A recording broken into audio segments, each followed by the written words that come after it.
respect the flag. That's all I can say. Alright, I'm going to show you how to make homemade vanilla. The best vanilla is Tahitian vanilla. If you buy it, you got to watch. A lot of them add water to it. First ingredient will be water, alcohol, vanilla, and a lot of them will add sugar. You don't add sugar to vanilla. That's ripping you off. Okay? Because you're getting less for your money. So anyway, what I do is, and try to find, if you're going with Tahitian, which is the best vanilla to me, a lot of professional chefs, pastry chefs, really like the Tahitian vanilla. The trick is to find true Tahitian vanilla beans. They come from the French Polynesia, which is Tahiti, where the girls don't wear no tops. That's from Sanford and Son. Be a great place to go. I'd like it. Who wouldn't? Well, not everybody would like it, I guess. But anyway, point being, all kinds of points. But anyway, it takes about 5, depending on how strong you want to make it. You want true Tahitian vanilla. They make it, they grow it in Africa, they grow it in New Guinea and other places, but you want to go with the true Tahitian vanilla. This happens to be from Slow Food, and this is actual true, well, you think in a way. Supposedly it actually is from Tahiti, from actual Tahiti. Now the difference, there's grade A and grade B. Grade B beans, okay, basically are beans that aren't really good enough to be grade A. So if you look at these beans here, these are grade B, and the beans in here are grade A. And you can definitely see the size of the beans.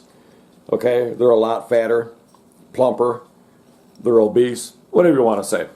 So these are good for slicing. If you make your own ice cream, you slice it, scrape the vanilla bean out of it, put it in your ice cream to make really true, really awesome ice cream. Cakes, frostings, anything that you really want to have a really rich flavor of vanilla, use vanilla beans. You don't have to use Tahitian. Okay, you can use any kind of vanilla bean. I prefer Tahitian. But anyway, it gives it a real good taste with the vanilla bean in it. So anyway, you're going to take 5 beans, 6 beans, depending on the size. I'll probably use, I have a lot of small ones here. So 1, 2, 3, 4, 5, 6, 7. I'll use at least 7 or 8, maybe even 10 beans. You can see how small some of these are. This one's, pretty plump. That's a decent bean. And then, like this one here is pretty small. So the ½ ounce to 1 ounce, depending on how strong you want to make it. And then what you'll do is you're going to take your knife, okay, and what you're going to do is take the bean, all right, with the tip of your knife, just slice it, okay? That's all you got to do. Put that little slice in there, and you can see I sliced through it, okay? You see that? Now I could scrape the bean. See all that juicy stuff right there? See that? That's the actual vanilla beans itself. That's the good stuff. So anyway, you just put a slice in it like that to expose it, and then, just drop it in your jar.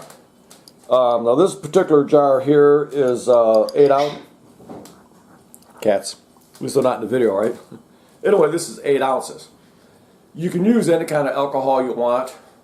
Drinking alcohol, not rubbing alcohol. I happen to use, not saying I drink much. No. I use Belvedere. From Poland. I really like the taste of it. The aroma, it's 80 proof. To make your own vanilla, though, you want to use minimum of 70 proof alcohol. Any kind of alcohol you want. Generally, to me, you go with the clear alcohol.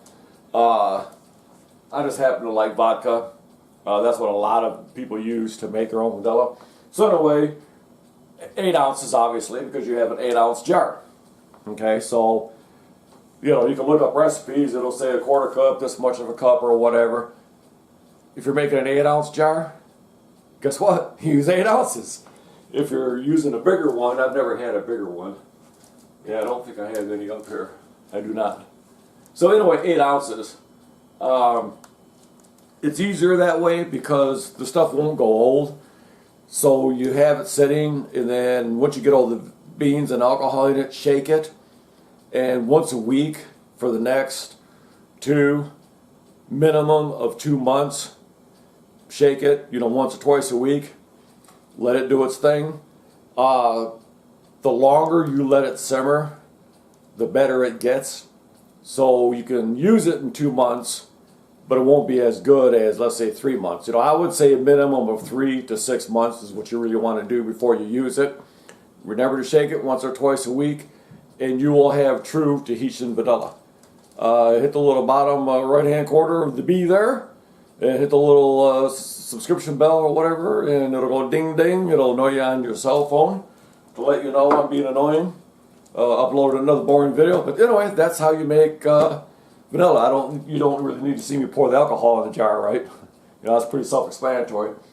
So you want ½ ounce to 1 ounce of beans, or 5. Just remember, if they're this size bean, which is a good size bean, then you wouldn't need as many. To use twofold, make your twofold vanilla, you'd use twice as many beans. So I'm going to, like I say, depending on how many you really want to use, I'm not going to make any twofold. But anyway, that's how you do it. So thanks for watching. Appreciate it. And I hope you learned something. One other thing. Once the vanilla is done, okay, finished brewing, you can leave the vanilla beans in it. Okay, the shell of the bean. You don't need to take that out. In fact, there are some manufacturers that will actually have a vanilla bean still in the jar of vanilla you purchase. So I just wanted to let you know you do not have to pull the vanilla beans out. You know, and shake it before each use, because you'll notice the sediment on the bottom of the jar. You don't need to refrigerate it. Okay? Leave it at room temperature, put it up in the cupboard, dark spot. You know, and that's why vanilla always has dark jars. It don't like the light. Put it in a dark spot. Just remember, once or twice a week, shake it. And you don't need to strain it, anything like that. You just, bam, use it.